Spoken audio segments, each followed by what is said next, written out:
آپ کا لقب اگر آپ پڑھیں تاریخ میں تو تین لقب میرے آقا نے ان کو عطا کیا۔ الاولون ان صحابہ کو کہتے ہیں جو سب سے پہلے اسلام لائے ہوئے، ان کی فضیلت بہت زیادہ ہے، عشرہ مبشرہ میں سے بھی ہیں اور شروع کے اسلام لانے والے 8 لوگوں میں سے ایک ہیں۔ ان کا نام نامی ہے، اسم گرامی ہے حضرت سیدنا طلحہ بن عبید اللہ، حضرت طلحہ رضی اللہ تعالیٰ عنہ۔ یہ سابقون الاولون میں ہیں، جب ابھی صرف 8 لوگ اسلام لائے تھے، 8ویں نمبر پر حضرت طلحہ کا نام ہے، اور یہ بھی ان خوش نصیبوں میں سے ہیں جن کا ذکر میں نے کل کیا تھا، سیدنا ابو بکر صدیق رضی اللہ تعالیٰ عنہ کی تبلیغ سے اسلام لانے والے۔ جیسے 3 عشرہ مبشرہ میں 3 بڑے صحابہ ایسے ہیں، حضرت عثمان غنی، حضرت سعد بن ابی وقاص اور حضرت طلحہ۔ یہ 3 بڑے بڑے صحابہ ایسے ہیں جو حضرت ابو بکر صدیق کی تبلیغ پر اسلام لائے۔ تو حضرت طلحہ بن عبید اللہ، ان کا معاملہ یہ تھا کہ بچپن سے تجارت کا شوق بہت تھا اور چھوٹی عمر میں ہی تجارت کے لیے لمبے سفر بھی انہوں نے کیے۔ ایک بار ملک شام کا سفر کیے ہوئے تھے، بیچ راستے میں ایک علاقہ آتا ہے بصرہ، تو وہاں پر آپ نے قیام کیا، تو وہاں کے موجود جو پادری تھے، پچھلی امتوں کے جو بڑے عالم تھے، راہب کہلاتے ہیں، تو وہ کتابوں کے بہت بڑے عالم تھے۔ اچانک وہ اپنے خانقاہ سے باہر نکل کر بازار میں جو باہر دور دراز سے لوگ آئے ہوتے تھے تجارت کے لیے، تو پکارنے لگے وہ راہب، وہ بڑے عالم دین، کہ تم میں سے کوئی ایسا شخص ہے جو اللہ کے حرم کے پاس سے آیا ہو، خانہ کعبہ کے پاس سے آیا ہوا ہو؟ ہر علاقے سے لوگ وہاں تجارت کے لیے آتے تھے۔ تو جب اس راہب، اس بڑے عالم دین نے یہ بار بار پکارا، تو اس وقت موجود عرب والوں میں مکہ مکرمہ سے صرف حضرت طلحہ موجود تھے۔ تو انہوں نے کہا کہ ہاں میں ہوں، میں مکہ سے آیا ہوں۔ تو اس راہب نے پوچھا کیا احمد ظاہر ہو گئے؟ تو طلحہ بن عبید اللہ نے پوچھا کون ہے احمد؟ کیا ہے یہ احمد کون ہے؟ تو اس راہب نے، اس عالم دین نے کہا وہ عبد المطلب کا بیٹا ہوگا اور مکہ مکرمہ سے ظاہر ہوگا، حرم کعبہ کے قریب ہوگا، اور ان کے ظاہر ہونے کی ساری نشانیاں مکمل ہو چکی ہیں، وہ اللہ کا آخری نبی ہوگا۔ تو طلحہ بن عبید اللہ کو اسی وہ سفر میں ایک راہب نے، ایک عالم دین نے، پرانی کتابوں کے جو عالم تھے انہوں نے بتایا۔ تو طلحہ بن عبید اللہ کہتے ہیں محمد صلی اللہ تعالیٰ علیہ وسلم کو ہم میں سے کون نہیں جانتا تھا؟ تو طلحہ بن عبید اللہ یہ بات سنتے ہیں، اور وہ راہب و عالم دین یہ بھی کہتے ہیں کہ اے مکہ والو، ان کا ساتھ مت چھوڑنا ورنہ بہت بڑے نقصان اٹھاؤ گے۔ تو انہیں تو اس بارے میں کچھ خبر نہیں تھی۔ ملک شام سے تجارت کر کے واپس لوٹ رہے تھے، تو مکہ مکرمہ میں آتے ہی لوگوں سے پوچھا کہ کچھ نئی بات ہو گئی مکہ میں؟ تو لوگوں نے کہا بہت بڑی بات ہو گئی۔ کہا کیا ہوا ہے؟ کہا محمد بن عبداللہ نے ایک نئے دین کا اعلان کیا ہے، وہ ہمارے بتوں کو، ہمارے خداؤں کو جھٹلاتا ہے۔ تو طلحہ بن عبید اللہ کہتے ہیں کہ پھر اس کو ماننے والوں میں کون ہیں؟ تو لوگوں نے بتایا کہ محمد اعلان کیا اور ماننے والوں میں ابو بکر صدیق ہے۔ تو طلحہ بن عبید اللہ سیدھے حضرت ابو بکر صدیق کے پاس جاتے ہیں، حضرت ابو بکر سے پوچھتے ہیں کہ آپ قوم کے سب سے ذی شعور لوگوں میں سے ہیں، بہت عقل والے لوگوں میں سے ہیں، پورا مکہ آپ کا احترام کرتا ہے، عزت کرتا ہے، تو آپ کیا ایک نئے دین کی پیروی کر رہے ہو؟ تو حضرت ابو بکر صدیق نے کہا وہی اصل دین ہے اور میں تم کو بھی اس دین میں آنے کی دعوت دیتا ہوں۔ تو طلحہ بن عبید اللہ نے کہا اتنی بڑی عقل والا جس طرف بلاتا ہے وہ غلط راستے کی طرف نہیں بلاتا، مجھے لے چلے۔ تو طلحہ بن عبید اللہ حضرت ابو بکر صدیق کے ساتھ آئے بارگاہ رسالت مآب صلی اللہ علیہ وسلم۔ میرے آقا صلی اللہ تعالی علیہ وسلم نے انہیں دیکھ کر مسکرایا اور پھر فرمایا کہ طلحہ، میرے متعلق تو تم کو سفر میں ہی پتہ چل چکا تھا، یعنی جو راہب نے، جو عالم دین نے ان کو بتایا، میرے آقا صلی اللہ تعالی علیہ وسلم نے اس کو فرما دیا، تو طلحہ بن عبید اللہ کے پاس اور کون سی نشانی چاہیے تھی؟ آپ کلمہ طیبہ پڑھے اور اسلام میں داخل ہوئے، اور 8ویں نمبر پر اسلام لانے والوں میں سے تھے۔ اب ان کے بعد حضور پاک صلی اللہ تعالی علیہ وسلم کے ساتھ رہتے ہوئے، یہ وہ زمانہ ہے جو مشقتوں سے بھرا ہوا ہے۔ ابتدائے اسلام جو لوگ بھی اسلام میں داخل ہوئے، انہوں نے سب نے مشقتیں اٹھائی۔ ایک صحابی وہ کہتے ہیں، اچانک ایک دن میں نے مکہ مکرمہ میں دیکھا صفا مروہ پر بہت لوگوں کی بھیڑ ہے۔ میں نے پوچھا کہ یہ کس چیز کی بھیڑ ہے؟ تو لوگوں نے کہا کہ ایک نوجوان لڑکا مکہ کا بے دین ہو گیا ہے۔ تو یہ صحابی کہتے ہیں، میں گیا بھیڑ چیر کر کے دیکھنے کے لیے کہ کس کو یہ لوگ کہہ رہے ہیں، تو دیکھا طلحہ بن عبید اللہ کو گردن سے لوگوں نے ہاتھ باندھے ان کو مارتے ہوئے صفا مروہ کی طرف لے جا رہے تھے۔ تو ساری بھیڑ ان کی طرف تھی، لوگ، اور ان کی ماں ان کو پیچھے سے گالیاں دیتی ہوئی جا رہی تھی کہ میرا بیٹا بد دین ہو گیا، دین چھوڑ دیا، اور لوگ ان کو کوستے ہوئے مارتے ہوئے لے کر جا رہے تھے۔ تو یہ ابتدائے اسلام کی بات تھی، اور کئی مرتبہ ایسا ہوا کہ حضرت ابوبکر صدیق اور ان کو دونوں کو ملا کر کے رسیوں میں باندھ دیا جاتا تھا۔ پورا پورا دن یہ رسی میں بندھے رہتے، صرف اس لیے کہ مکہ کا ایک بہت بڑا رئیس شخص تھا، اس کا ڈر سب لوگوں کو تھا۔ وہ باندھتا اس لیے تھا کہ کبھی یہ بھول کر کے بھی محمد صلی اللہ علیہ وسلم کے پاس نہ جائیں۔ لیکن جن کے دلوں میں حضور کی محبت سرایت کر چکی تھی، پھر دنیا کی کوئی طاقت انہیں روک ہی نہ سکی، اور یہ اسلام کا سلسلہ بڑھتا گیا بڑھتا گیا۔ طلحہ بن عبید اللہ اس وقت رسول پاک صلی اللہ تعالی علیہ وسلم کے ساتھ ساتھ رہے جب تمام مشقتیں سب کچھ، لیکن گھر سے آپ متمول تھے، یعنی اچھے، اور مالی اعتبار سے بھی، تجارت کے اعتبار سے بھی آپ کے پاس اچھے خاصے اسباب تھے۔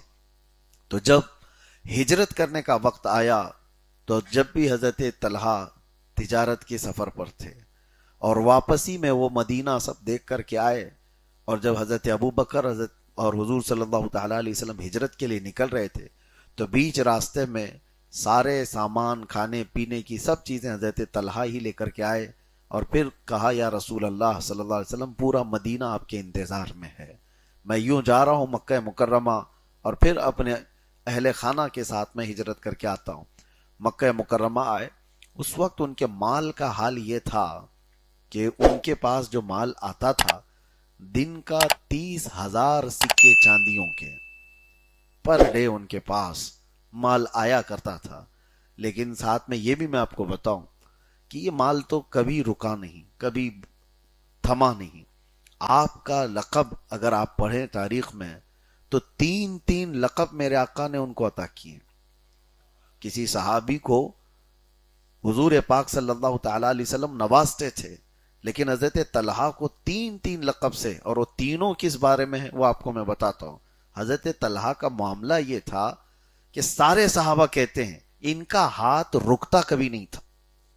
ان کی بیوی کہتی ہیں، ہمارے گھر جو دولت آتی، مال آتا، 30,000 درہم پر ڈے کے آتے، لیکن صبح ہمارے لیے سامان خریدنے کو پیسے نہیں رہ جاتے۔ رات کو ہی حضرت طلحہ پورے کے پورے تقسیم کر کے آ جاتے تھے۔ یہ حال تھا۔ تو آپ کو دیکھ کر ایک جنگ میں حضور پاک صلی اللہ تعالی علیہ وسلم نے فرمایا، طلحۃ الخیر، ایک لقب آپ کو یہ کہا، یعنی خیر کا طلحہ ہے۔ اور ایک مرتبہ حضور پاک صلی اللہ تعالی علیہ وسلم ایک سفر سے لوٹے، ایک کنویں پر حضور پاک صلی اللہ تعالی علیہ وسلم رکے، اس کنویں کا پانی بڑا میٹھا تھا، اچھا تھا، تو آپ نے پسند فرمایا۔ تو آپ کو اتنا ہی معلوم ہوا، سفر سے واپس آنے کے بعد یہ خود گئے، وہ ایک یہودی کا تھا، اس کو کئی ہزار چاندیوں کے سکے دے کر کنواں خرید لیا، اور مسلمانوں کے لیے ہمیشہ کے لیے وقف کر دیا۔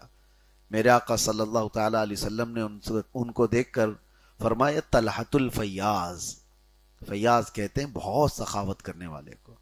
حضور نے دوسرا لقب ان کو دیا، یہ طلحۃ الفیاض ہے۔ تیسرا ایک موقع تھا، ایک جنگ میں حضور پاک صلی اللہ تعالی علیہ وسلم صحابہ کے ساتھ جا رہے تھے، انہوں نے 4 لاکھ درہم وقف کر دیے تھے۔ میرے آقا نے ان کو فرمایا، طلحۃ الجود، یہ بھی سخاوت. یعنی طلحۃ الخیر، طلحۃ الفیاض، طلحۃ الجود، یہ 3 لقب حضرت طلحہ کو دیے گئے اور ان کی بے انتہا سخاوت کی وجہ سے. اور جب مدینہ طیبہ گئے تو عراق میں آپ کی زمینیں تھیں، وہاں سے غلہ وغیرہ سب ملا کر جو آمدنی آتی تھی آپ کو وہ 4 لاکھ درہم ہوا کرتی تھی. اور لیکن ایک مرتبہ ایسا ہوا کہ حضرت عثمان غنی کے ہاتھ پر آپ نے ایک زمین بیچ دی. حضرت عثمان سے کہا کہ آپ خریدنا چاہتے ہیں؟ انہوں نے خرید لیا. اس مال میں تقریباً 6 لاکھ درہم آئے. اور ان کے خادم کہتے ہیں رات کو جیسی گھر پر یہ رقم آئی، ان کی بیوی کہتی یہ بے چینی اور بے قراری میں رات بھر سوتے نہیں تھے، صبح تک یہ جاگتے رہے. تو آپ سے پوچھا گیا کہ کس بات کا اتنا آپ کو، کس بات کی اتنی فکر ہے؟ تو حضرت طلحہ کہتے ہیں میرے گھر میں اتنا زیادہ مال ہے، اگر موت آ گئی تو کیا ہوگا؟ اتنا زیادہ مال رکھا ہوا ہے، مجھے بے چینی اور گھبراہٹ اس چیز کی ہے کہ صبح سے پہلے موت آ گئی تو اس کا حساب کہاں دے پاؤں گا. تو اس کو فجر کی نماز ہونے سے پہلے آپ نے 6 لاکھ درہم تقسیم کیے تھے. ان کے خادم کہتے ہیں کہ ہم گلیوں میں اٹھا کر کے بوریاں گھومتے رہتے تھے، گھر ڈھونڈتے رہتے تھے، اتنا کہ ہم کو کچھ بچا کر کے واپس آنا ہوتا تو حضرت طلحہ کی ڈانٹ سننی پڑ جاتی تھی. تو اس قدر فیاض تھے، تقسیم کرنے میں آپ کا معاملہ یہ تھا. اور اس کے بعد میرے عزیز ایک واقعہ ملتا ہے، حضور پاک صلی اللہ تعالی علیہ وسلم جب کبھی اپنے ہاں کوئی دور سے مہمان آتا تو اس کو حضرت طلحہ کے گھر بھیجتے. کوئی مہمان آئے، اور ایک مرتبہ جو مشہور آپ نے سنا بھی ہوگا کہ حضور صلی اللہ تعالی علیہ وسلم کے ہاں ایک مہمان آئے، انہوں نے اس مہمان کو اپنے گھر لے لیا. اتفاق ایسا کہ ان کے گھر اس دن کھانا بنا نہیں تھا. ان کی بیوی کہتی ایک ہی آدمی کا کھانا ہے، آپ مہمان بھی لے کر کے آئے، بچہ بھی ہے گھر میں. تو آپ نے اس وقت کہا مجھے تو اس کی خبر نہیں تھی، لیکن اب کیا کیا جائے. وہ بیویاں بھی ایسی نہیں جو کوسنے والی ہیں، پوچھا بھی نہیں، بتایا بھی نہیں، لے کے آ گئے، انتظام کیسے ہوگا. وہ صحابیہ تھی، وہ کہتی ہیں کوئی بات نہیں، فکر نہ کریں، رسول اللہ کا مہمان ہے. آپ جب دسترخوان پر بیٹھیں تو چراغ کو میں گل کر دیتی ہوں، اندھیرا ہو جائے اور میں بچے کو تھپک کر پہلے سے سلا دوں گی. آپ مہمان کے سامنے کھانا رکھے رہنا اور منہ ایسی ہی چلاتے رہو تاکہ مہمان کو لگے کہ آپ بھی کھا رہے ہیں اور مہمان پیٹ بھر کر کے کھانا کھا لے گا. یہ خواتین ہیں مدینے کی. مہمان کو لایا گیا اور جیسے ہی دسترخوان پر بیٹھے تو چراغ گل کر دیا گیا. بچہ پہلے سے سویا ہوا تھا، بیوی نے بھی نہیں کھایا، شوہر بیٹھے دسترخوان پر اور صرف منہ چباتے رہے. مہمان کو ایسا لگا کہ وہ بھی کھا رہے ہیں، ایک ہی آدمی کا کھانا تھا، مہمان پیٹ بھر کر اندھیرے میں پورا کھانا کھا لیا. اور اس کے بعد دونوں شوہر بیوی بچہ گھر میں بھوکے ہی سوئے ہیں. صبح یہ مہمان شکم سیر ہو کر اٹھے. فجر میں حضرت طلحہ آئے بھی نہیں تھے کہ جبرائیل امین پہلے حضور کی بارگاہ میں آئے اور کہنے لگے اے اللہ کے نبی صلی اللہ تعالی علیہ وسلم، آپ کے صحابی نے جو مہمان کی عزت کی ضیافت کی، رب تبارک و تعالی فرشتوں پر رشک فرما رہا ہے. یہ میرے نبی کے ساتھی ہیں. اسی کو اللہ تبارک و تعالی نے قرآن میں فرمایا، یہ وہ صحابہ تھے جو دوسروں پر اپنی ساری چیزیں قربان کر دیتے تھے، ترجیح دیتے تھے. ایثار اس کو کہا جاتا ہے. یہ چیزیں آج ہمارے سے دور ہو گئی ہیں، ختم ہو گئی ہیں.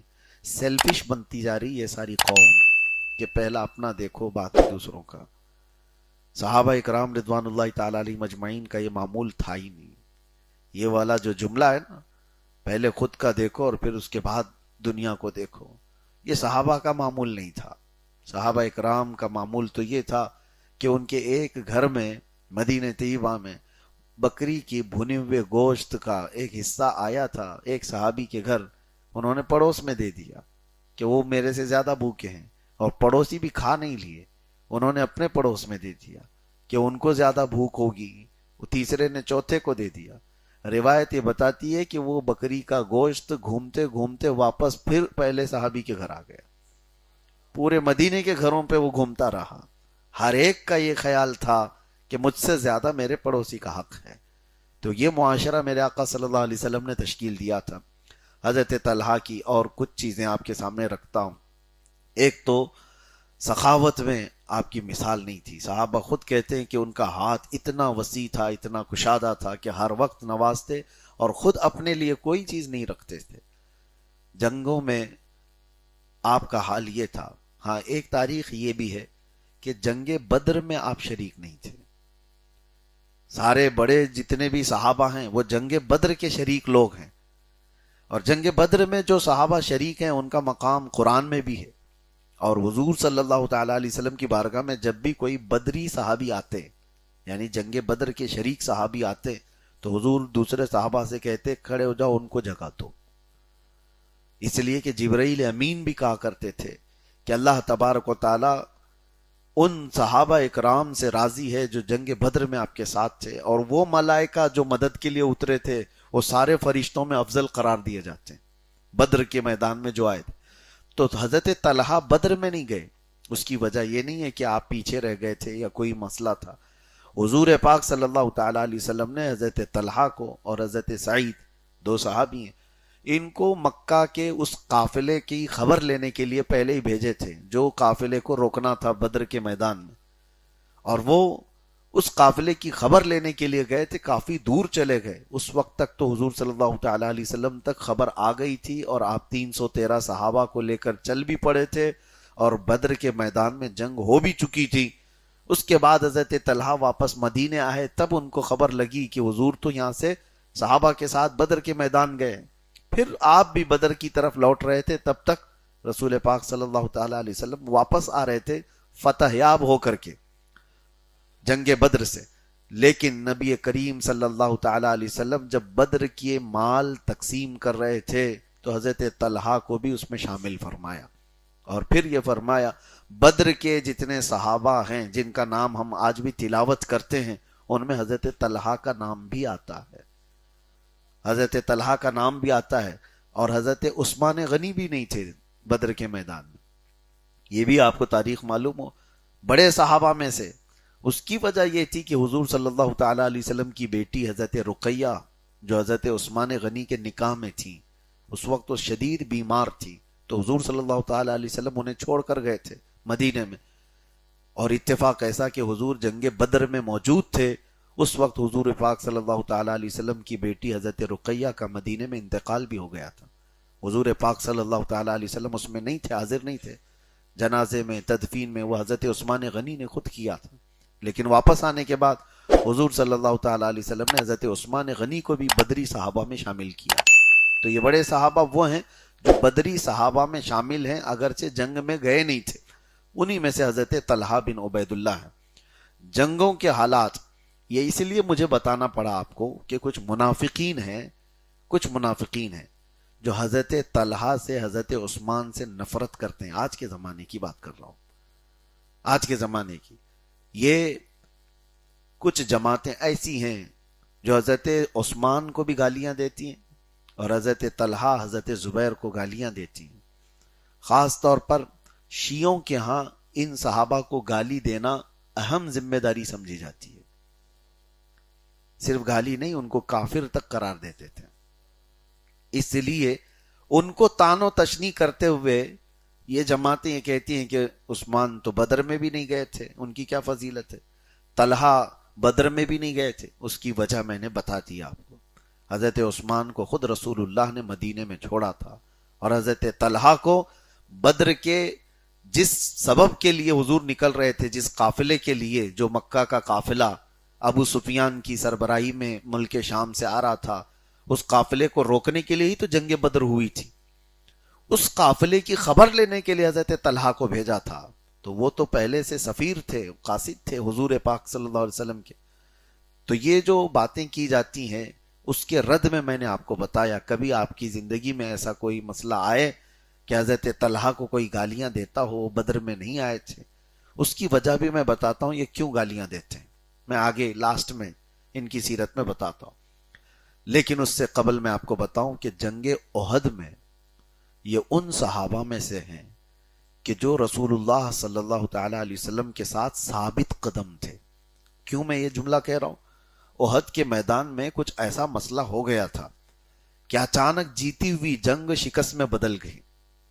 یعنی صحابہ پہلے تو کافروں کے پاؤں اکھاڑ دیے تھے، سب بھاگ رہے تھے، اور جب صحابہ سب مال غنیمت جمع کر رہے تھے تو خالد بن ولید پیچھے سے 200 گھڑ سواروں کو لا کر کے حملہ کر دیے۔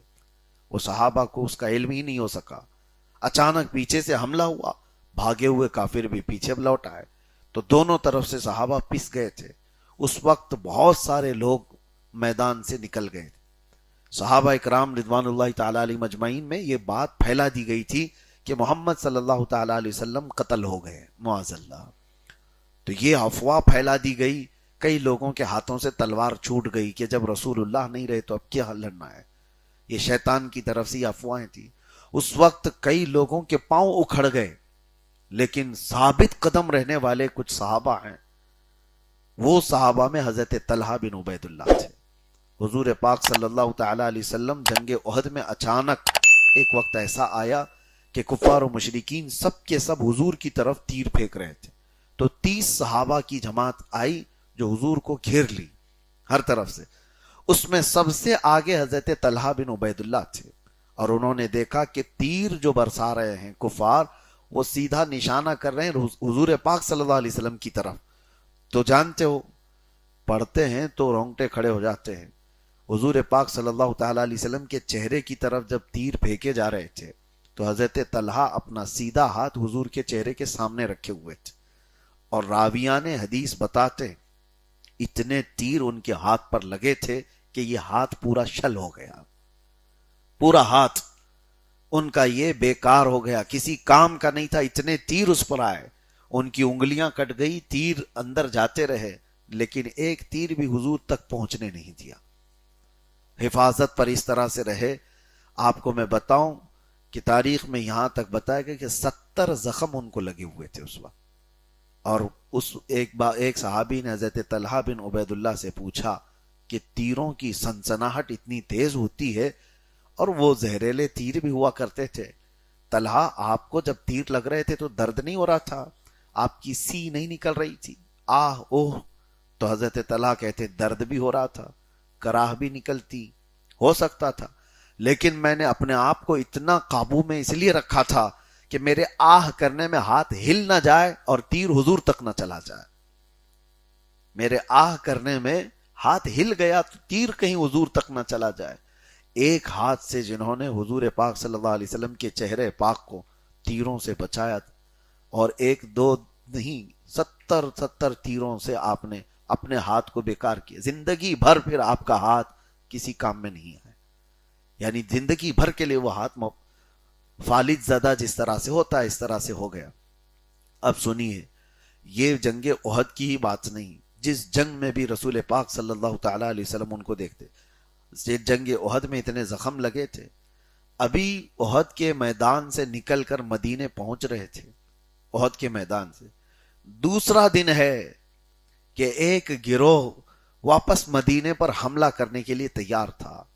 حضور پاک صلی اللہ تعالی علیہ وسلم صحابہ سے کہتے ہیں آج کی رات سونا مت، کہ مدینے کے اوپر خطرہ منڈلا رہا ہے۔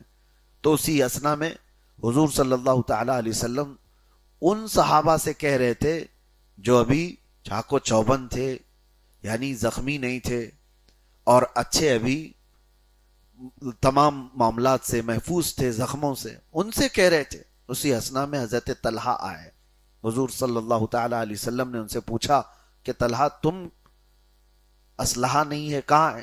فوراً گئے اور کہا یا رسول اللہ میں حاضر ہوں، جبکہ ان کے سینے پر صرف 24 زخم موجود تھے، احد کے میدان کے 24 زخم موجود تھے، اور دوسرا دن ہے کہ وہ حضور پاک صلی اللہ علیہ وسلم کی بارگاہ میں پھر سے حفاظت کے لیے کھڑے ہیں۔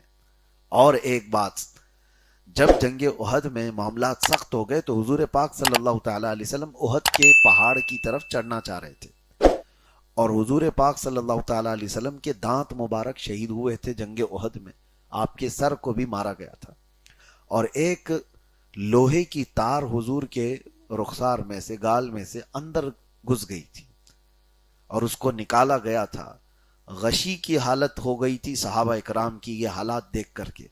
تو حضور صلی اللہ تعالی علیہ وسلم جب احد پہاڑ کی طرف چڑھنا چاہ رہے تھے تو اس وقت تھکان سے بوجھل ہو کر حضور صلی اللہ تعالی علیہ وسلم بیٹھ گئے پہاڑ پر چڑھنے کے لیے. تو حضرت طلحہ بن عبید اللہ کے بارے میں کہا جاتا ہے کہ وہ ایک پاؤں سے لنگڑاتے تھے، ہمیشہ صحیح سے چل نہیں پاتے تھے، ایک پاؤں میں آپ کے لنگڑاہٹ تھی جب بھی چلتے تھے. تو اس لنگڑاہٹ کے ساتھ، ایسا نہیں کہ وہ اس جنگ میں لنگڑاہٹ آئی تھی، پہلے سے بچپن سے اس طرح سے ایک پاؤں میں آپ کے تکلیف تھی. تو انہوں نے دیکھا کہ حضور پاک صلی اللہ تعالی علیہ وسلم اوپر جانا چاہ رہے ہیں اور زخمی ہیں، تھکان سے آپ کا جسم مبارک اس طرح سے ہو گیا، مزمحل ہوا ہے. تو حضرت طلحہ فوراً آئے اور رسول کریم صلی اللہ تعالی علیہ وسلم کو کندھوں پر اٹھا لیا، اور اسی حالت میں کسی کا پاؤں لنگڑاتا ہو اور ذات نبوت کو اٹھایا ہو، اس وقت اٹھا کر کے وہ پہاڑ پر چڑھنے لگے. اور ایک سیف مقام غار، آج بھی وہ جگہ موجود ہے جہاں رسول پاک صلی اللہ تعالی علیہ وسلم اپنا سر مبارک احد کے پہاڑ پر لگا کر آرام کر رہے تھے. پہاڑ بھی اتنی جگہ نرم ہو چکا تھا، وہ جگہ آج بھی موجود ہے. وہاں تک لے جانے والے حضرت طلحہ ہیں. لوگوں نے ان کو بعد میں پوچھا کہ طلحہ تم تو لنگڑاتے ہو، ایک پیر بھی تمہارا صحیح نہیں، اور اتنی اونچائی پر تم لے کر کے کیسے گئے اللہ کے نبی صلی اللہ تعالی علیہ وسلم کو؟ حضرت طلحہ اس کے بعد مسکرا کر کہتے ہیں جس دن حضور پاک کو اٹھا کر وہ احد پہاڑ کی اوپر تک لے گئے، اس کے بعد سے لے کر کبھی ان کے پیر میں لنگڑاہٹ آئی نہیں، پیر کے اندر کبھی لنگڑاہٹ نہیں آئی، زندگی بھر آپ کے پیر صحیح سلامت تھے. کہا کہ ہم حضور پاک صلی اللہ تعالی علیہ وسلم کو نہیں لے گئے بلکہ اللہ کے نبی مجھے لے گئے تھے. یہ ان کے الفاظ ہوتے. اگر کوئی پوچھتا کہ اے طلحہ کیا آپ رسول اللہ کو اٹھا کر لے گئے، تو آپ مسکرا کر کہتے نہیں نہیں، بلکہ اللہ کے نبی مجھے اٹھا کر لے گئے. صحابہ کا یہ ادب بھی تھا. لیکن بہرحال حضرت طلحہ کی جو زندگی تھی، اللہ کے نبی صلی اللہ تعالی علیہ وسلم نے فرمایا کہ طلحہ جنتی ہیں. عشرہ مبشرہ میں سے ان کا نام ہے. میں نے 10 صحابہ کا ذکر کیا تھا، وہ 10 صحابہ جن کو حضور نے دنیا میں جنت کی بشارت دی، ان میں سے حضرت طلحہ کا بھی نام ہے. 8 لوگوں میں جو شروع کے اسلام لانے والے 8 لوگوں میں بھی آپ کا نام ہے. وہ 10 لوگ جن میں حضور نے جنت کی بشارت دی، ان میں بھی آپ کا نام ہے. تیسری ایک اور بات میں بتاؤں کہ حضرت عمر فاروق کا انتقال ہو رہا تھا، اس سے پہلے آپ سے کہا گیا تھا حضرت عمر، کیونکہ آپ کو مسجد میں زخمی کیا گیا تھا اور 3 دن کے بعد حضرت عمر کی شہادت ہوئی تھی، تو حضرت عمر رضی اللہ تعالیٰ عنہ ان سے کہا صحابہ نے کہ اپنے بعد کسی جانشین کو آپ بنا دیجئے، کوئی خلیفہ. تو آپ نے خلیفہ نہیں بنایا، بلکہ لوگوں نے ان کے بیٹے کے بارے میں بھی کہا تھا عبداللہ ابن عمر کہ آپ اپنے بیٹے کو بنا دیجئے. جیسے آج پیر صاحب سجادہ نشین بنا کے چلے جاتے ہیں، ہاں کہ مطلب میرے بعد میرا بیٹا، بیٹے کے بعد پوتا، کسی دوسرے کو آنا ہی نہیں چاہیے. اسلام کا مزاج یہ نہیں تھا. حضرت عمر سے کہا گیا تھا کہ عبداللہ ابن عمر آپ کے بیٹے ہیں، ان کو آپ خلیفہ بنائیں. حضرت عمر نے کہا نہیں. 6 لوگوں کی کمیٹی بنائی. وہ 6 لوگ کون تھے؟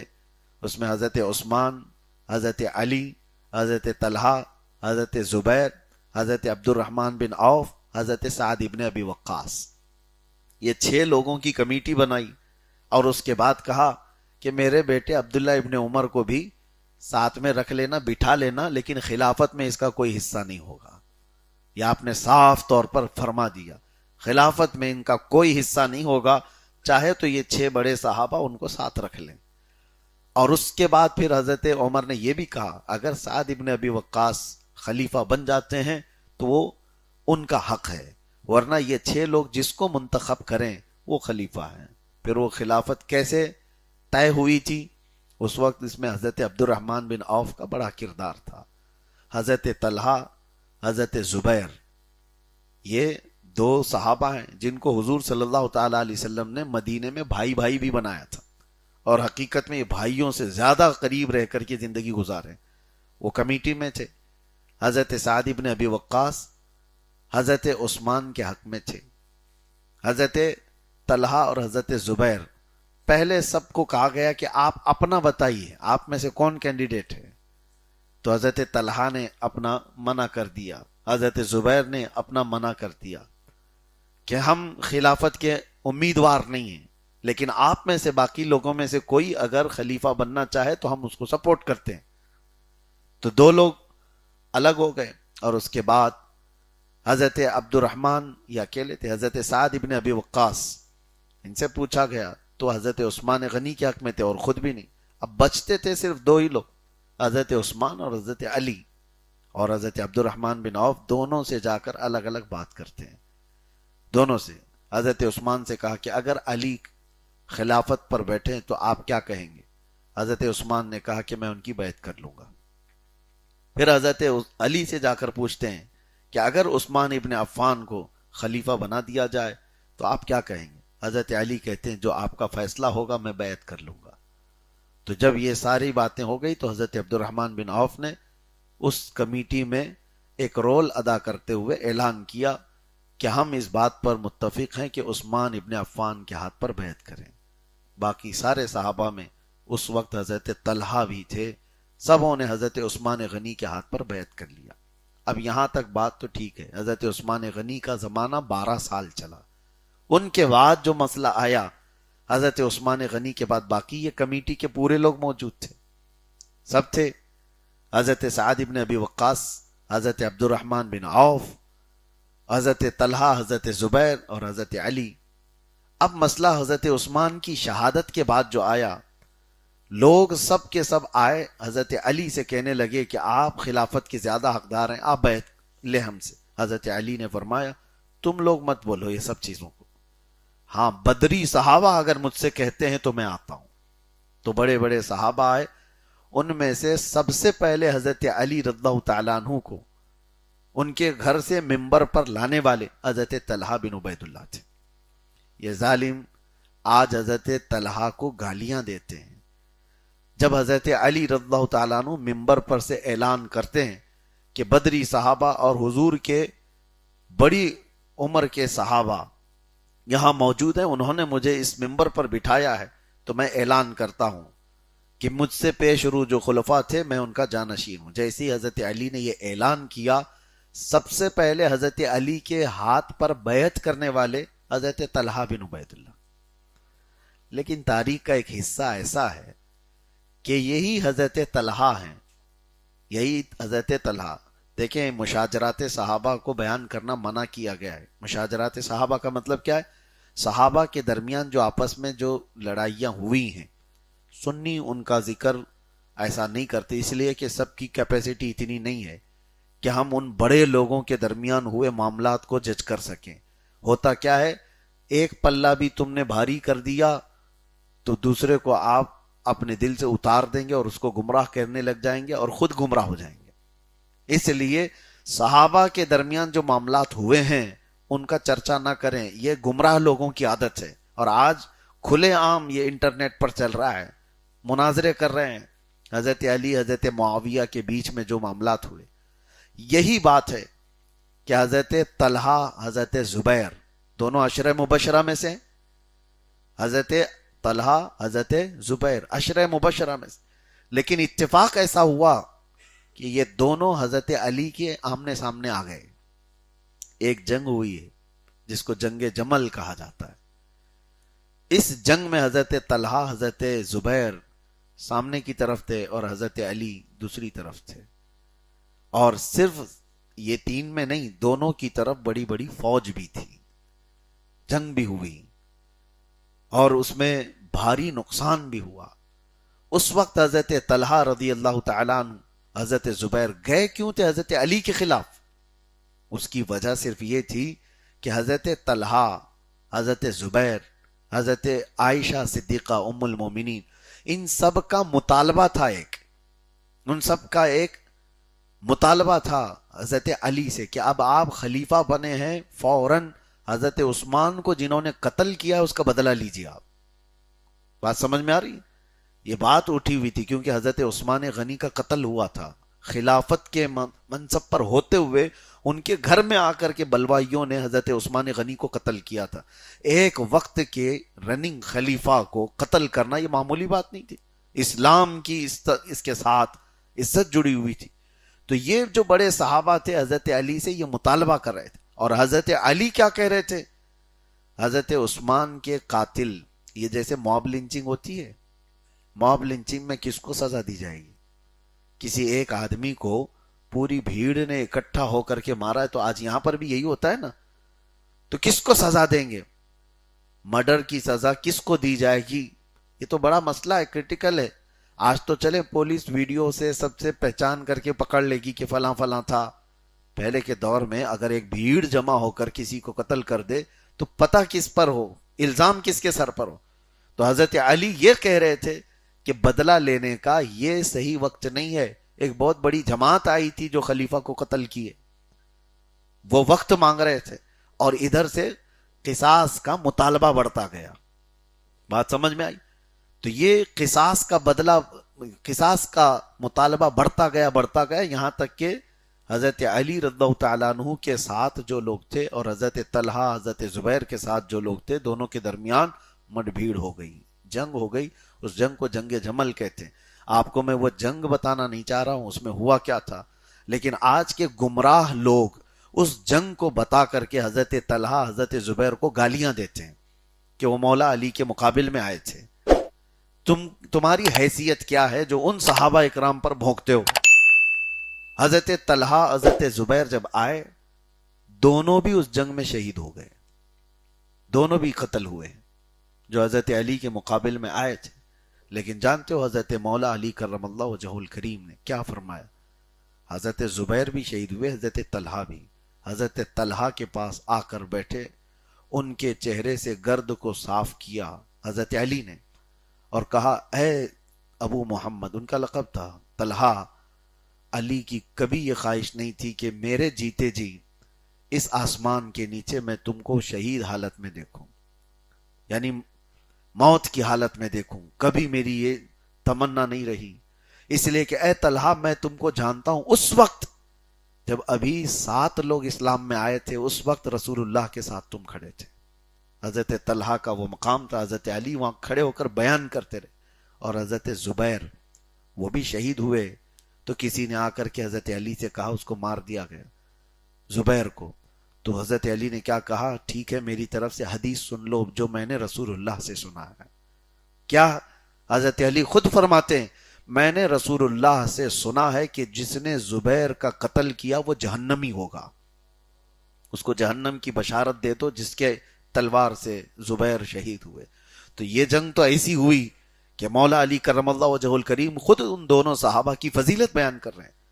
اور کسی نے حضرت طلحہ کو گالی دیا تھا اس وقت یہ کہتے ہوئے کہ ٹنڈا ہے. ٹنڈا کس کو کہتے ہیں؟ جو لولا ہو، ایک ہاتھ جس کا نہ کام کرتا ہو. تو حضرت طلحہ کو کسی نے گالی دی تھی. تو حضرت مولا علی کرم اللہ وجہہ الکریم جلال میں آئے تھے اور فرمایا تھا تمہیں پتا ہے طلحہ کا ہاتھ کام نہیں کرتا تو کس وجہ سے؟ وہ اگر ایک ہاتھ اس کا مفلوج ہوا تو صرف چہرے رسول کی عزت بچانے میں گیا ہے. وہ ہاتھ جو بیکار ہوا ہے وہ رسول اللہ صلی اللہ علیہ وسلم کے چہرے کو تیروں سے بچانے کے لیے ہمیشہ کے لیے انہوں نے اپنا ہاتھ بیکار کر دیا، اور آج ان کو لوگ تان و تشنی کرتے ہیں. بہرحال یہ حضرت طلحہ رضی اللہ تعالیٰ عنہ کی شہادت جنگ جمل میں 36 ہجری میں ہو گئی. اس وقت آپ کی عمر مبارکہ تقریباً 64 سال کے آس پاس تھی. جب آپ اسلام لائے تھے تو 17-18 سال کی عمر کے تھے. باقی پوری زندگی حضور صلی اللہ تعالیٰ علیہ وسلم کے ساتھ 23 سال کا جو عرصہ رہا وہ گزارا. حضرت ابوبکر کا زمانہ گزارا، حضرت عمر کا زمانہ، حضرت عثمان کا زمانہ، پھر حضرت علی رضی اللہ تعالیٰ عنہ کے زمانے خلافت میں آپ کی شہادت ہوئی. اس طرح سے عشرہ مبشرہ میں سے بڑے صحابہ اس دور میں نکل گئے. بہرحال اللہ تعالیٰ ان کی تربت پر کروڑوں رحمت نازل فرمائے. آپ کے انتقال کے بعد آپ کو بصرہ میں دفن کیا گیا. یہ جنگ جو ہوئی تھی عراق کا ایک شہر ہے بصرہ، وہاں پر آج بھی ان کی مزاریں وہیں پر ہیں.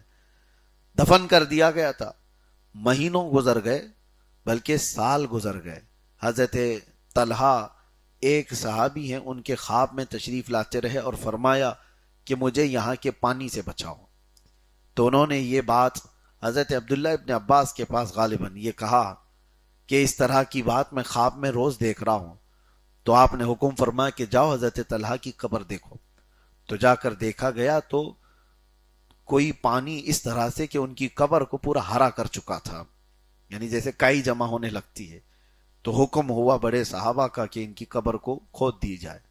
تو حضرت طلحہ کی قبر کو کھود دیا گیا واپس سے دوبارہ، اور اس کے بعد صحابہ کہتے ہیں ہم نے حضرت طلحہ کو دیکھا، ان کی آنکھوں پر جو کافور رکھا تھا وہ بھی میلا نہیں ہوا تھا۔ جو شہید ہونے کے بعد اس وقت بھی یہ رواج تھا، آنکھوں پر جو کافور کا پاؤڈر رکھا جاتا تھا، صحابہ کہتے وہ تک میلا نہیں ہوا تھا۔ اسی حالت میں ہم ان کے جسم مبارک کو اٹھائے اور پھر ایک مکان خریدا گیا تھا ان کے ہی پیسوں سے، اور اس میں لا کر حضرت طلحہ کو دفن کر دیا گیا۔ اور کہتے ہیں جب ان کا جسم پکڑا جاتا تھا تو خون ایسے سرک جاتا تھا جیسے زندوں کا سرکتا، یعنی کہیں ٹچ کریں تو جسم سے خون ادھر سے ادھر ہونے لگتا تھا۔ اسی کو اللہ تعالیٰ فرماتا ہے جو اللہ کی راہ میں مارے جائیں انہیں مردہ نہ کہو۔ اور پھر یہ بھی آپ دیکھیں حضور پاک صلی اللہ تعالیٰ علیہ وسلم کی زندگی پر خدمت کرنے والے غلام صحابہ، ان کی موت کے بعد ان کی زندگی کا یہ حال ہے، تو میرے نبی کی زندگی کا حال کیا ہے؟ حضرت طلحہ بن عبید اللہ وہاں دفن ہوئے اور ہمیشہ کے لیے مشعل راہ ہدایت بن گئے۔ آج اخیر میں پھر میں یہ کہتا ہوں، مولا علی کرم اللہ وجہہ الکریم اور حضرت طلحہ حضرت زبیر کے متعلق کبھی کوئی ایسا کھٹمل تم سے بات کرنے لگے تو پھر آپ بتا دینا یہ وہ صحابہ ہیں جن کو رسول اللہ نے دنیا میں جنت کی بشارت دی، تو گالیاں دے کر کے اپنے جہنم کی بشارت کیوں لیتا ہے؟ اپنے دوزخی ہونے کا تپا کیوں مرتا ہے؟ اس لیے ہمیشہ ایسی بحثوں سے دور رہیں۔ بہت سارے لوگ یہ بھی کہتے ہیں یہ حدیث میں وہ ہے، وہ حدیث میں، اتنا تو آپ کو معلوم ہونا چاہیے کہ وہ 10 صحابہ جن کو حضور نے دنیا میں جنت کی بشارت دی، ان میں حضرت طلحہ بھی ہیں، حضرت زبیر بھی ہیں، اور حضرت مولا علی کرم اللہ وجہہ الکریم بھی ہیں۔ اگر ان کے معاملات کچھ ہوئے تو ظاہر سی بات ہے ان سے بڑا ان کا فیصلہ کرے گا، چھوٹے لوگ نہیں۔ وہ صحابہ تھے، ان کے درمیان کے معاملات کا فیصلہ یا تو رسول اللہ کریں گے یا قیامت کے دن رب ذوالجلال فرمائے گا۔ اللہ تبارک و تعالی اہل سنت و جماعت کے اس عقیدے پر ہمیں مضبوطی سے قائم رکھے اور ہر طرح کے فتنوں سے اللہ ہماری حفاظت فرمائے۔ صحابہ اکرام کا فیض اور ان کے برکات اللہ تعالی ہماری اولاد میں بھی ظاہر فرمائے۔ وآخر دعوانا ان الحمد للہ رب العالمین۔ السلام علیکم۔